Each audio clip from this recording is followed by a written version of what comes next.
Welcome back to Crime Cuisine, where every traditional dish harbors a secret, and the truth is often hidden in the simplest of ingredients. Tonight we delve into the heart of Ukrainian tradition, borscht, a dish that is much more than just a soup. It's a warm, earthy hug in a bowl, a cornerstone of culture, and, as we're about to discover, a silent weapon used in the chilling theater of the Cold War. Our story takes us to Kyiv, 1967.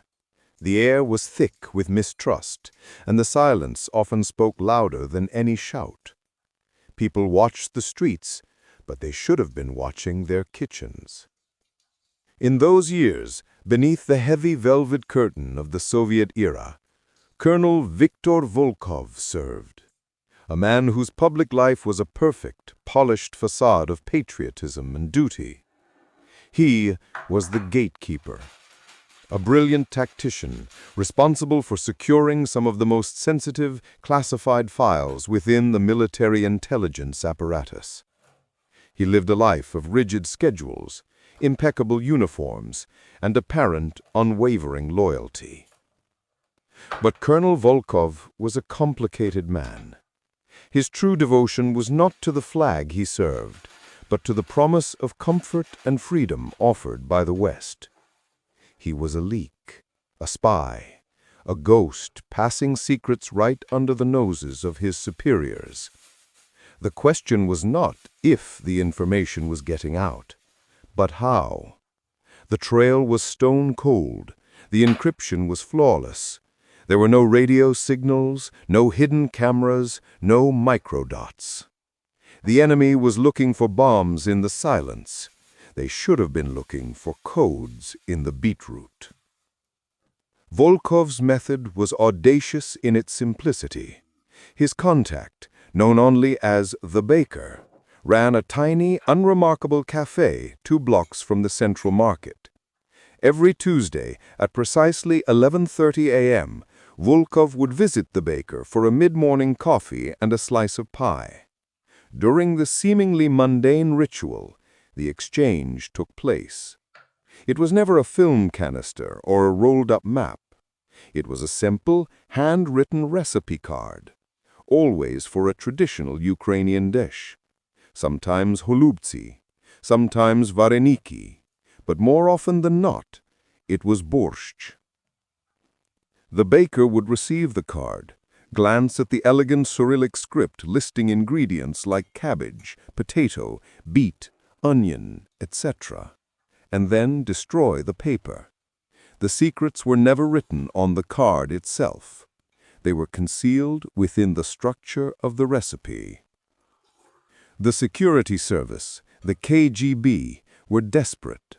They had bugged Volkov's office, his home, even his car.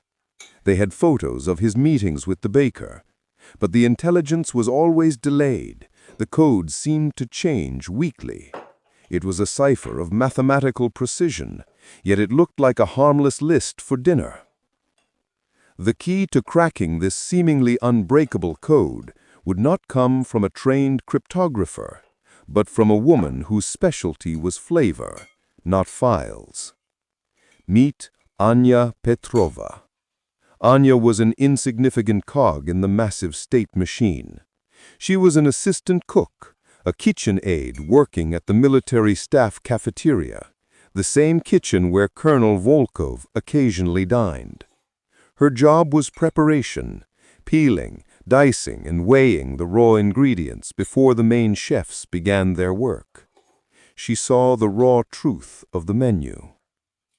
Anya was observant. She had to be. In that time, miscounting a kilogram of potatoes could lead to serious questions. She meticulously tracked the quantities of everything that went in and everything that came out. One day, while reviewing the order chits for the week, she noticed a discrepancy that had been completely missed by the sophisticated minds of military counterintelligence. The cafeteria always made borscht on Tuesdays. Always. The recipe was standardized. 5 cabbages, 8 pounds of potato, 10 beets, etc. But on the 3 Tuesdays Volkov had met the baker, the requisition for certain ingredients, the raw, uncooked ingredients, was slightly, yet mathematically different. For example, on a normal Tuesday, the recipe called for 500 grams of sugar for balancing the acidity. But on the Spy Tuesdays, the requisition would be for 505 grams or 503 grams. A change so small, only a person obsessed with exact weights would notice. Anya saw the pattern. It wasn't the ingredients that carried the message. It was the tiny, seemingly random deviation in their standard weight. Anya, driven by a quiet sense of duty, or perhaps just sheer curiosity, began keeping her own separate secret ledger. She documented the precise, minute deviations in weight for 5 key ingredients: sugar, beetroot, onion, potato, and cabbage. She realized Volkov wasn't passing a traditional code. He was using a numerical matrix disguised as a shopping list. The deviation in the sugar weight, for example 503 grams instead of 500 grams, represented the page number in a master cipher book. The deviation in the beetroot weight, for example 10 pounds and 7 ounces instead of 10 pounds, represented the line number on that page. The deviation in the onion weight, for example 205 grams instead of 200 grams, represented the specific word or phrase on that line. It was brilliant. A system so deeply embedded in the mundane that no one would ever suspect a soup recipe. The key was the exact numerical difference, the remainder. Anya took her ledger to her supervisor, then to an internal security officer. Initially, they dismissed her. A cook, decoding military secrets with a scale? Absurd. But the evidence was undeniable. The small, fluctuating weights perfectly matched the times and dates of the known information leaks. The recipe for a perfect borscht had become the instruction manual for betrayal. The KGB finally had their smoking gun, or in this case, their smoking soup bowl. They allowed Volkov to make one final exchange. On the next Spy Tuesday, a surveillance team was hidden inside the baker's cafe. Anya's figures had already identified the new code. The list was requesting a slight deviation in the weight of sour cream. The code pointed to the final destination of the stolen secrets, a dead-drop location in a forgotten park. Volkov arrived at 11:30 a.m., impeccable as always. He ordered his coffee, handed the baker the recipe card, a list for an unusually complex vareniki dish this time, and sat down. He was calm, focused, and completely oblivious. The baker was arrested the moment he attempted to destroy the card.